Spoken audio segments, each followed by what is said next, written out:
Shalom, anak muda Gereja Bethel Indonesia. Perkenalkan, saya Pastor Joseph Morris bersama adik saya di sini, Manuel Abraham. Hari ini bersama-sama kita akan masuk dalam hadirat Tuhan. Sebagaimana hadirat Allah telah ada, dan saya yakin bahwa hadirat Allah ada bukan hanya di dalam gereja yang dalam bentuk bangunan, namun juga gereja yang adalah setiap kita, karena setiap kita adalah gereja Allah. Oleh karena itu, mari kita nikmati hadirat Allah. Mari kita sembah Tuhan.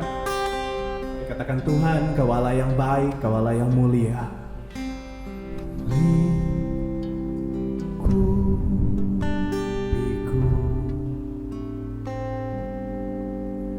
dengan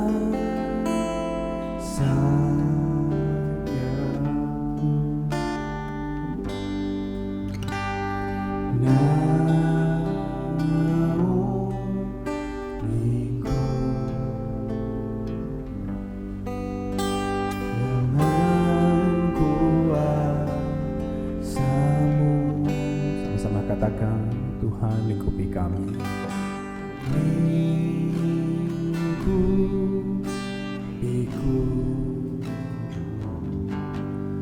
dengan sayapmu. Naungiku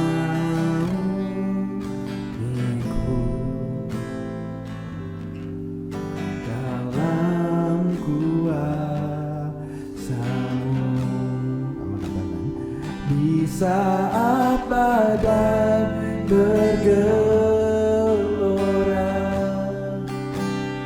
ku akan terbang bersamamu. Dapat Kau raja atas semesta, ku tenang sebab Kau Allahku.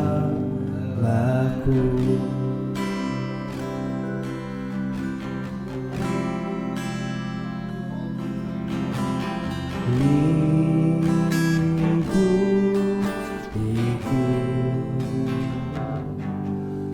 dengan sayapmu,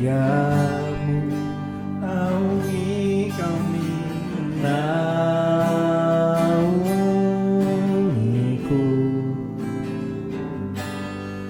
dalam kuasamu. Di saat badai bergelora, ku akan terbang bersamamu. Bapa Kau raja atas semesta, tenang sebab ku tenang sebab Kau Allahku. Sama-sama katakan. Di saat badai bergelora, ku akan terbang bersamamu.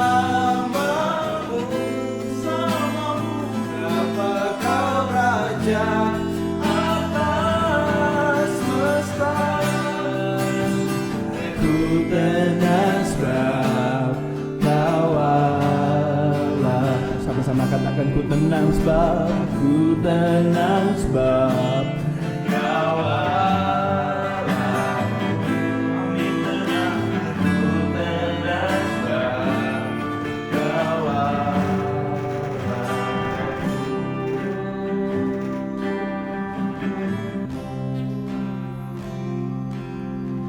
Kami tenang sebab Kau Allah, kami Yesus Bapa. Kami tenang sebab Kau Allah, kami Yesus Tuhan. Yesus, syukur Bapa, terima kasih Bapa, terima kasih Yesus. Dan kami percaya bahwa Kau yang menyediakan setiap yang kami perlu. Terima kasih Tuhan, terima kasih Yesus Bapa.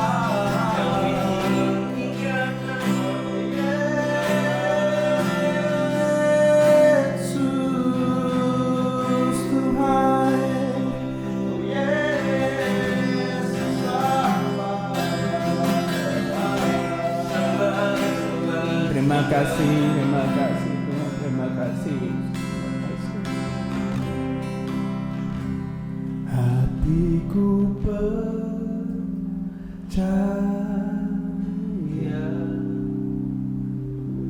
hatiku percaya, hatiku percaya, selalu ku percaya. Sama katakan hatiku percaya. Hatiku percaya, hatiku percaya, hatiku percaya, selalu ku percaya.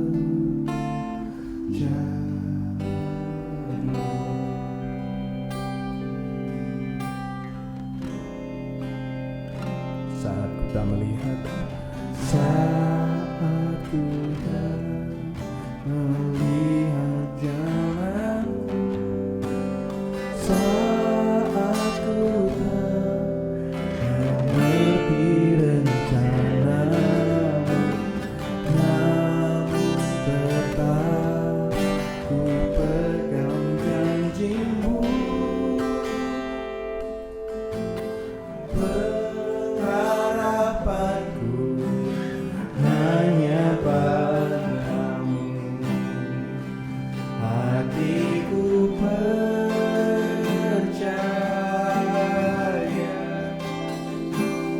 hatiku percaya,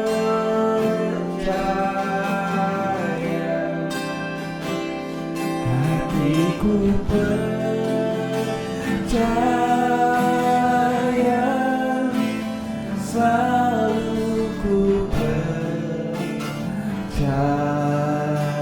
Katakan, Lord, I will trust in you. Lord, I will trust in you. Lord, I will trust in you. Lord, I will trust in you. Cause my heart will trust in. Sekali kita katakan, hatiku percaya, hatiku percaya, hatiku percaya, hatiku percaya, hatiku percaya, hatiku percaya, selalu percaya. Katakan, selalu kami percaya, selalu ku percaya, kami selalu percaya,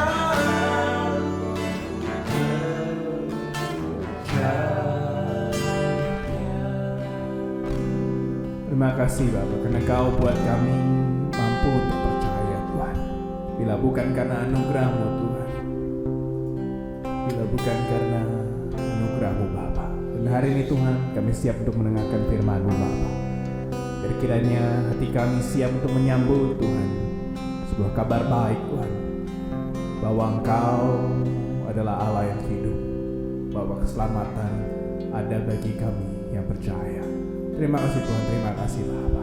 Dalam nama-Mu Yesus, yang siap untuk mendengarkan firman Tuhan, sama-sama katakan amin. Shalom rekan-rekan muda, dimanapun Anda berada hari ini. Kita akan mendengarkan firman Tuhan. Sebelum kita dengar firman Tuhan, mari kita berdoa bersama-sama. Bapa Sorgawi, terima kasih hari ini kami boleh ada sebagaimana kami ada. Itu semua karena kemurahan Tuhan, karena penyertaan Tuhan, karena pemeliharaan Tuhan. Bukan karena kuat dan gagah kami, Tuhan. Kami bersyukur kepada Tuhan. Kami mau duduk diam mendengarkan firman-Mu. Berfirmanlah bagi kami, karena kami butuh firman-Mu. Engkau sendiri Tuhan Yesus yang mengatakan bahwa manusia hidup bukan dari roti saja, tetapi dari firman yang keluar dari mulut Allah. Karenanya kami butuh firman. Berfirmanlah bagi setiap kami, urapilah lidah bibir hamba-Mu, menjadi berkat bagi setiap umat Tuhan, generasi muda yang mendengarkan acara ini. Di dalam nama Tuhan Yesus, kami siap mendengar. Haleluya. Amin. Amin. Generasi muda yang Tuhan Yesus kasihi, langsung saja kita membuka Alkitab kita dalam kitab Galatia pasalnya yang kelima. Galatia pasalnya yang kelima, ayat 22 sampai dengan ayat 23. Saya akan bacakan bagi kita Galatia pasal 5, ayat 22 sampai 23. Tetapi buah roh ialah kasih, sukacita, damai sejahtera, kesabaran, kemurahan, kebaikan, kesetiaan, kelemah lembutan, penguasaan diri. Tidak ada hukum yang menentang hal-hal itu. Dari pembacaan firman Tuhan, Galatia pasal 5, ayat 22 sampai 23 ini, saya memberi tema firman Tuhan, buah roh dan manfaatnya dalam kehidupan. Rekan-rekan muda, setiap kita sebagai orang percaya dikehendaki oleh Tuhan Yesus untuk menghasilkan atau memiliki buah dalam kehidupan kita. Ada 3 buah yang dicatat oleh Alkitab yang harus dimiliki oleh orang-orang percaya. Yang pertama, buah pertobatan. Buah ini diawali dari kita menerima Tuhan Yesus sebagai Tuhan dan Juru Selamat kita. Mengakui bahwa kita orang berdosa. Mengakui segala dosa-dosa kita. Serta bersedia meninggalkan dosa-dosa tersebut. Saya ingat pada waktu hari Pentakosta, Petrus yang dipenuhi Roh Kudus berkhotbah di depan banyak orang. Dan setelah dia selesai berkhotbah, orang-orang yang mendengar khotbahnya bertanya kepadanya, apakah yang harus kami lakukan supaya kami selamat? Petrus menjawab mereka berkata, bertobatlah, berilah dirimu dibaptis sebagai tanda pengampunan dosa. Jadi ini yang disebut buah pertobatan. Dan Yohanes Pembaptis pernah mengatakan, orang-orang yang memberi diri dibaptis harus menghasilkan buah pertobatan. Jadi yang pertama yang kita harus hasilkan adalah buah pertobatan. Yang kedua, buah Roh Kudus atau buah roh. Galatia 5 ayat 22 sampai 23 yang kita barusan baca. Dan nanti saya akan jelaskan lebih jauh. Buah yang ketiga adalah buah jiwa-jiwa.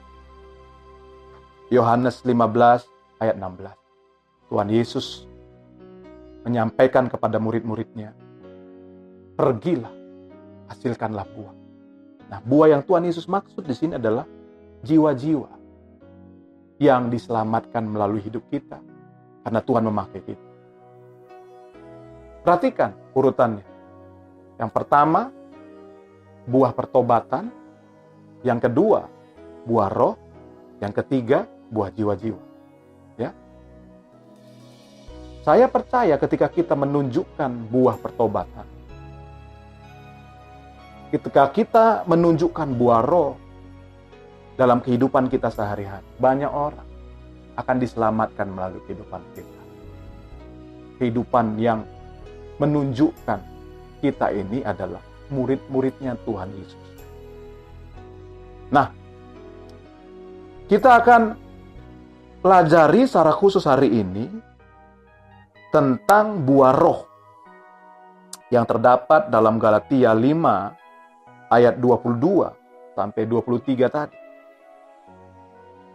Saya akan bacakan lagi. Tetapi buah roh ialah kasih, sukacita, damai sejahtera, kesabaran, kemurahan, kebaikan, kesetiaan, kelemah lembutan, penguasaan diri. Tidak ada hukum yang menentang hal-hal itu. Nah, disebutkan oleh Paulus dalam kitab Galatia ini ada 9 buah roh. Nah, pertanyaannya, apa itu buah roh? Yang pertama, buah roh adalah hasil dari tuntunan roh dalam kehidupan kita. Tuntunan Roh Kudus di dalam kehidupan kita. Ketika orang percaya dituntun oleh Roh Kudus, maka orang percaya tersebut tidak menuruti keinginan daging atau keinginan dosa. Yang dicatat dalam Galatia 5 ayat 16 dikatakan, maksudku ialah hiduplah oleh roh, maka kamu tidak akan menuruti keinginan daging. Keinginan daging ini bertentangan dengan keinginan roh. Karenanya kita harus mengikuti keinginan roh, tuntunan Roh Kudus. Nah, tuntunan Roh Kudus ini mematikan dalam diri kita hal-hal yang jahat di mata Tuhan. Dan ketika kita tetap dalam tuntunan Roh Kudus, maka kita akan menghasilkan buah roh tadi, 9 buah roh tadi. Tuhan Yesus pernah mengajar kepada murid-muridnya dalam Yohanes pasal 14 ayat 16, ya. Dikatakan bahwa Tuhan Yesus meminta kepada Bapa di sorga untuk memberikan kepada orang percaya Roh Kudus sebagai roh penolong. Dan Roh Kudus menyertai orang percaya sampai selama-lamanya. Kenapa? Karena dia tinggal di dalam diri kita sebagai orang percaya. Dan di dalam Yohanes pasal 14 ayat 26 dikatakan oleh Alkitab, Roh Kudus akan mengajari orang percaya untuk hidup benar. Dengan cara apa? Mengingatkan firman Tuhan. Mengingatkan apa yang Yesus sudah ajarkan kepada murid-muridnya pada waktu itu. Kalau zaman kita sekarang, mengingatkan kepada kita akan apa yang Alkitab firman Tuhan ajarkan kepada kita.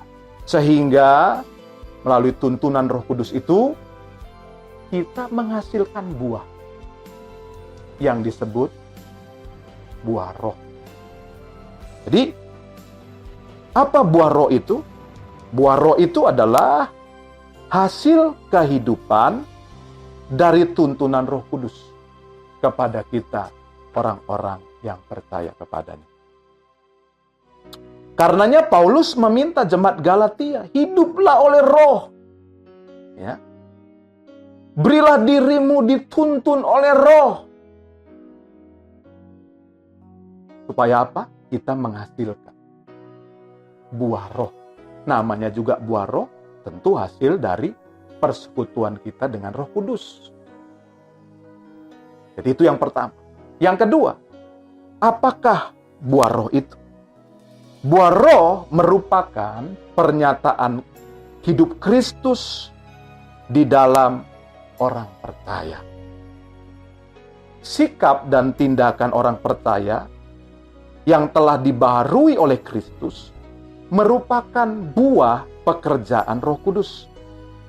Atau Alkitab sebut Roh Yesus Kristus. Ya. Dalam Galatia 2 ayat 20 dikatakan oleh Rasul Paulus, namun aku hidup, tetapi bukan aku sendiri lagi yang hidup, melainkan Kristus yang hidup di dalam aku. Ya kan? Paulus katakan, bukan aku lagi yang hidup, tapi Kristus yang ada di dalam aku. Jadi, kehidupan Kristus itu harus terpancar dari kehidupan orang-orang percaya. Dan inilah yang disebut buah Roh Kudus. Manifestasi kehidupan Kristus di dalam kehidupan kita orang-orang percaya. Dalam tingkah laku, karakter kita menyatakan Kristus yang hidup di dalam kita. Dan sampai orang melihat kita murid Kristus, tapi mereka tidak temukan kehidupan Kristus dalam kehidupan kita. Jadi pergumulan kita tiap hari, bagaimana kehidupan Kristus itu terpancar, termanifestasi dalam kehidupan kita, rekan-rekan muda. Dalam kehidupan sehari-hari, baik di rumah, baik di sekolah, di kampus, di tempat pekerjaan, ya, di seluruh kehidupan kita. Jadi nggak hanya di gereja. Nah, ada banyak kan orang Kristen itu, ya, di gereja doang manis, di gereja doang seperti Kristus, ya kan? Tapi ketika luar gereja seperti yang lain, gitu loh. Ya tentu kalau seperti yang lain ya rekan-rekan muda bisa jawab sendiri seperti siapa, ya kan? Nah, kita harus menunjukkan dalam seluruh kehidupan kita, ya kan, kehidupan Kristus yang ada dalam kehidupan kita. Nah, tadi dalam Galatia pasal 5 ayat 22 dan 23 dijelaskan bahwa buah roh itu yang pertama kasih. Terwujud dalam sikap mendahulukan orang lain, tidak mementingkan diri sendiri, menanggung segala sesuatu dengan sabar. Hal ini seperti terdapat dalam kehidupan Kristus. Itulah kasih. Buah roh yang kedua, sukacita, yaitu kesukaan dari Allah yang membersihkan dan menyembuhkan roh kita dari segala luka hati, depresi, dan kecewa. Ya kan? Jadi sukacita tidak dipengaruhi oleh keadaan, tetapi karena ada Tuhan di dalam diri kita. Buah roh yang ketiga, damai sejahtera. Merasa tenang meskipun berada dalam badai kehidupan. Ia tidak digoyahkan oleh keraguan-raguan, ketakutan, dan serangan musuh. Nah, kita ini ada dalam situasi ya pandemi virus corona. Nah, ini damai sejahtera adalah buah roh. Kita bisa tenang. Kita bisa tidak takut. Buah rohnya keluar. Bagaimana dengan kehidupan kita, rekan-rekan muda? Percaya bahwa Tuhan menjaga, melindungi kita. Buah roh yang keempat, kesabaran. Ya, sikap tidak menyerah, dapat menanggung segala kesukaran dan segala keadaan. Itulah kesabaran. Yang kelima, buah roh yang kelima, kemurahan. Terlihat dari kehidupan suka memberi, berbelas kasihan, dan ramah. Ya, buah roh ini harus kelihatan nih dalam kehidupan kita dalam masa-masa pandemi virus corona ini. Ya, amin, rekan-rekan muda. Nah, selanjutnya buah roh yang keenam, kebaikan, yaitu melakukan apa yang benar secara moral. Ia mempertimbangkan apa yang selama-lamanya merupakan hal terbaik bagi orang lain. Itulah kebaikan. Ya, melakukan apa yang benar secara moral. Mempertimbangkan kira-kira ini baik enggak kalau aku lakukan. Baik buat diriku maupun buat orang lain. Ya. Buah roh yang kesembilan adalah kesetiaan. Yaitu kekuatan dan ketekunan untuk bertahan pada hal-hal kecil yang mungkin dipandang oleh orang lain, ya, itu rendah. Tetapi dia tetap setia. Gitu loh. Mungkin kita dipercayakan pekerjaan yang sepertinya biasa-biasa, tapi kita setia. Mungkin kita dipercayakan pelayanan, ya sudah 10 tahun kita hanya jadi singer, inginnya kan jadi WL, atau wah udah 10 tahun udah bisa jadi pengkhotbah lah gitu kan. Tapi dipercayakan terus jadi singer, nggak naik-naik level, nggak naik tingkat. Itu setia.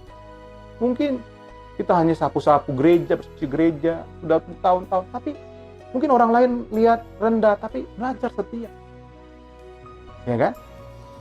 Itulah kesetiaan. Ya. Selanjutnya, kelemah lembutan.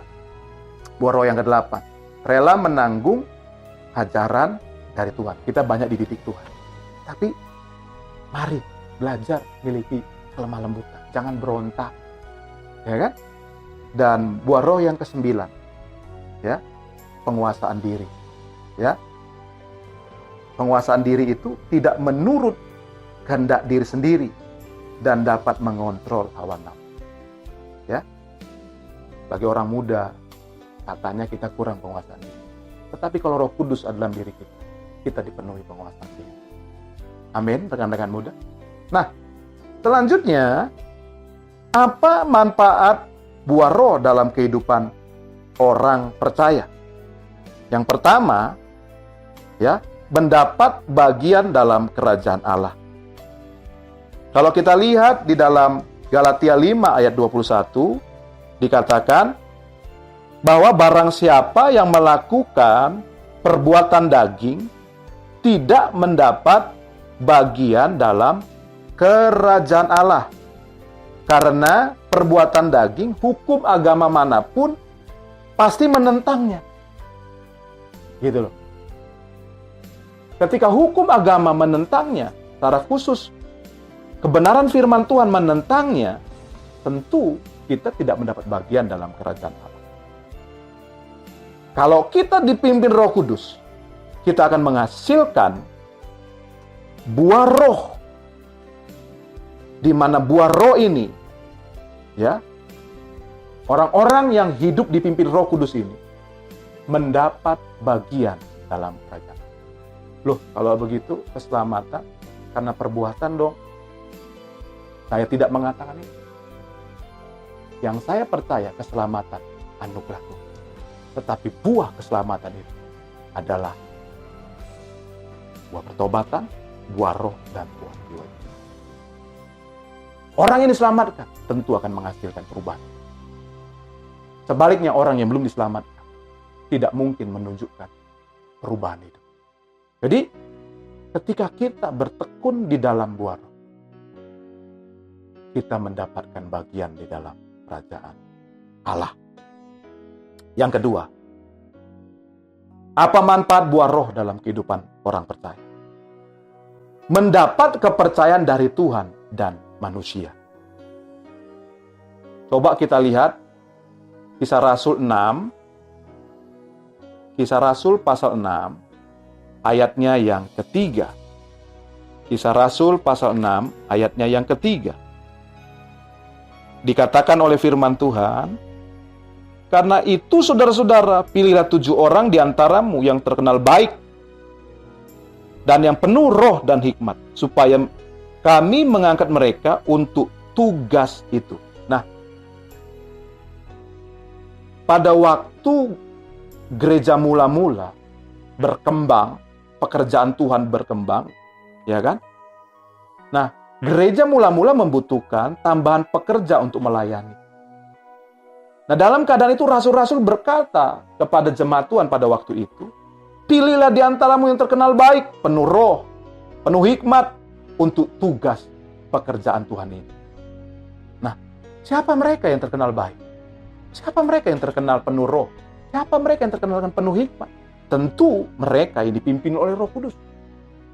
Orang yang dipimpin Roh Kudus tentu memiliki buah roh.